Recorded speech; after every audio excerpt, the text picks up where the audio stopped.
Hey, welcome back to Evil's Comics. This guy right here is Evil Mike, or Mike if you prefer, and I got a review for you today. From IDW, we're going to be talking about Teenage Mutant Ninja Turtles vs. Street Fighter, issue number 1. It is written by Paul Allor, art by Ariel Medel, colors by Sarah Myer, and letters by Ed Dukeshire, and this cover is done by Freddie E. Williams II. Before we get started on this review, please like, comment, subscribe, hit the bell. You never know when I'm going to be dropping videos. It's all free. It doesn't cost you anything to like, to subscribe, the bell, none of that. It doesn't cost you anything. It's all free. Alright guys, so Teenage Mutant Ninja Turtles versus Street Fighter. There is no explanation. It doesn't start off with any backstory or nothing. It's just straight bam, like right into it. And for some reason, there's a tournament going on. You learn a little more as the book goes on, but basically it starts off in the ring with Guile and Raphael, and you basically kind of see some blows back and forth, but you find out as this fight goes on that it's completely evenly matched. That Raphael is no better than Guile, and Guile is no better than Raphael. Raphael keeps claiming that he is the better fighter, but as far as what is shown, it's pretty much back and forth. On the next page, we get a little more like details about the story, kind of. But we got M. Bison working with Baxter Stockman, Street Fighter mixed with the bad guys, mixed with the Ninja Turtles bad guys, And we get mention of a project from Baxter Stockman. He doesn't want to use the Turtles, and he kind of mentions to Bison that he doesn't want to get involved with the Turtles at anywhere they go. Like mayhem and chaos follow. The next scene we get is like at a concession stand at a movie theater, or maybe at the fight. It doesn't really state. It's just kind of a concession stand. But we have Michelangelo, and he's buying some. It ends up being the last of the nachos. He ends up turning around and spilling some of it on Chun-Li.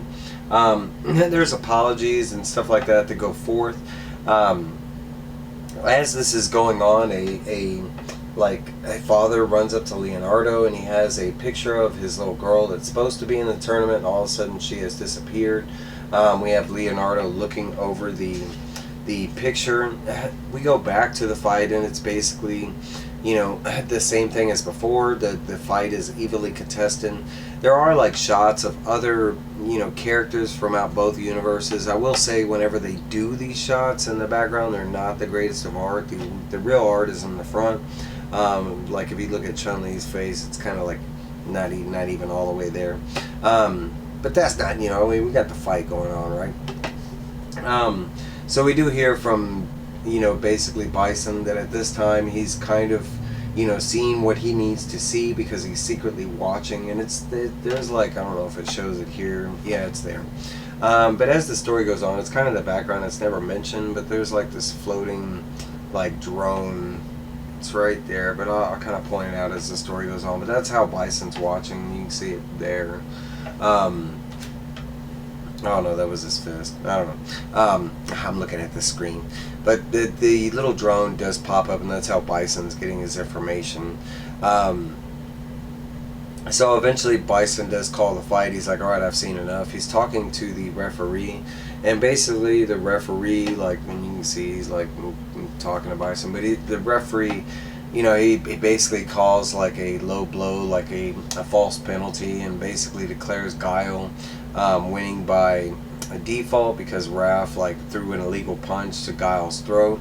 Both of them are kind of confused. There's not really any kind of rules like that, and they want to continue fighting. The ref mentions at this time, if they want to keep fighting, they'd have to take it outside of the ring and make it a official street fight. But basically they got to get out of the ring. Guile kind of moves forward. There's no structure of the tournament or anything like that. It's never said like who's fighting, who, nothing like that. It's just randomness. So we go back, and for some reason where the fight is happening, maybe it's Vegas, because it doesn't mention. They do mention like New York, they do mention like Atlanta, but they don't ever mention like if they're in Atlanta, anything like that, or if they're still in New York. But we have the scene at the casinos. Raph's pissed. He ends up like smashing this table. Security gets called. As the security gets called, he gets distracted by this guy that runs up, and basically he's another parent who's looking for his like a lost kid that entered the fighter. Again, they run up to Leo for some reason. They're just just finding Leo and giving him these pictures or whatever. But we do have like Leo going over the evidence kind of thing.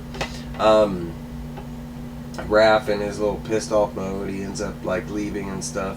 I will say there is some other banter between the turtles, nothing that's really important or that adds to the story at all.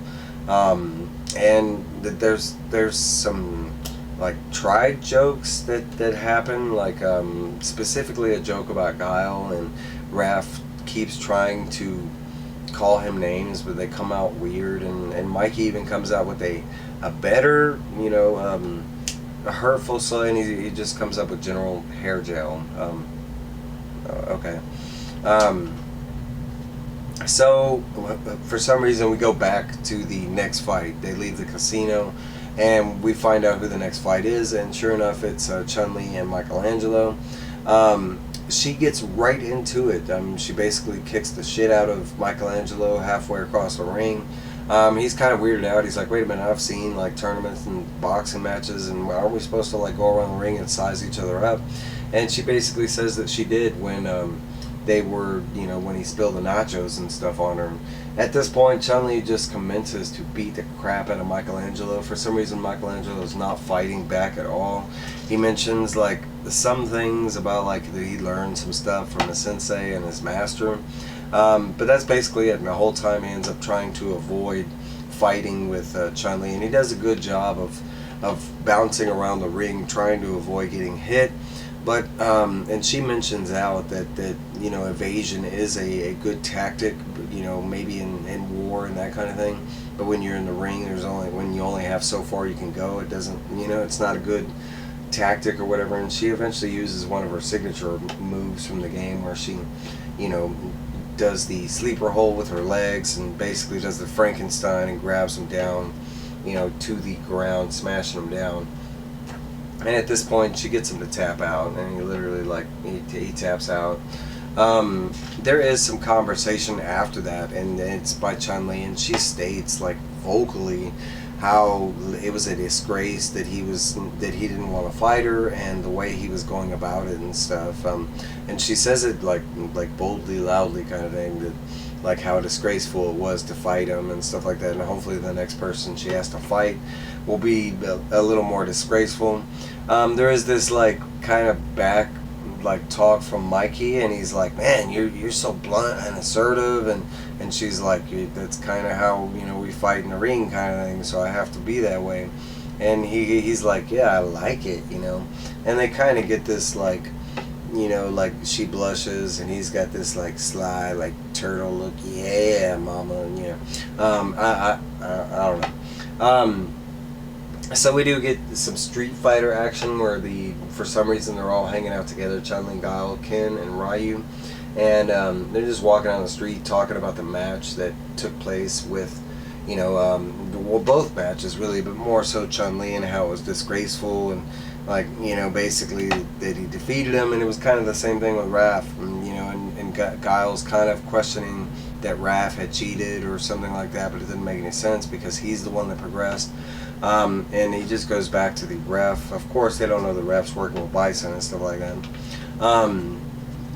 As they go along, of course, guess who's, he's been on the lookout for Guile. He's been looking for him, so sure enough, he shows up.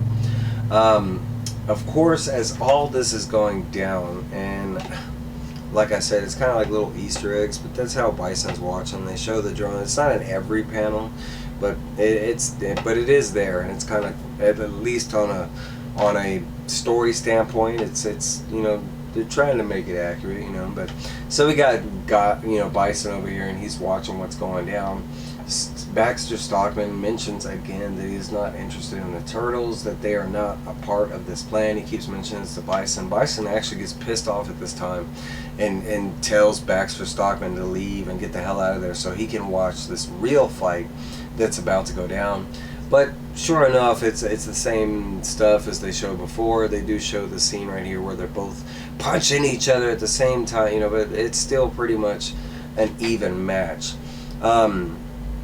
Now there is something that like Baxter Stockman says as he leaves the Bison's presence or whatever, and he's basically, we get to find out what the project is, and it's Project Psycho Power is what the project is, and that's where this issue leaves off. Basically, Bison is determined that Raph has potential to be in this Psycho Power program type of thing, and he's determined to prove it or something like that. But that is the end of this first issue. We get a cover preview of the next issue. Leonardo fighting Raphael, Leonardo fighting Ryu. I'm sorry,